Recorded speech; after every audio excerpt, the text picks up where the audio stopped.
नगरपालिका निवडणुकीच्या निमित्तानं पन्हाळ्याची थंड हवा गेले महिनाभर तापली होती। आज पन्हाळ्यात मयूर उद्यानातील नगरपरिषदेच्या सभागृहात मतमोजणी झाली। अपेक्षेप्रमाणे पन्हाळा नगरपरिषदेवर जनसुराज्याचा झेंडा फडकला। एकूण 20 जागांपैकी 9 जागांवर जनसुराज्याचे उमेदवार विजयी झाले। भाजपला 2 जागा मिळाल्या तर 3 अपक्ष निवडून आले। याशिवाय शिवशाहू विकास आघाडीच्या 2 उमेदवारांनी आणि शाहू महाआघाडी किल्ले पन्हाळा पार्टीच्या 3 उमेदवारांनी विजय मिळवला। तर पन्हाळ्याच्या नगराध्यक्षपदी जनसुराज्य शक्ती पक्षाच्या जयश्री प्रकाश पोवार निवडून आल्या। पन्हाळा गिरीस्थान नगरपरिषदेच्या निवडणुकीसाठी झालेल्या मतमोजणीत नगराध्यक्षपदाच्या दुरंगी लढतीत जनसुराज्य पक्षाच्या जयश्री प्रकाश पोवार यांना 1762 मतं मिळाली, तर अपक्ष उमेदवार सुधा सुहास भगवान यांना 690 मतं मिळाली।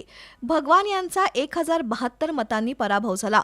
दुसरीकडे जनसुराज्य शक्ती आणि स्थानिक आघाड्यांनी 16 जागांवर विजय मिळवला।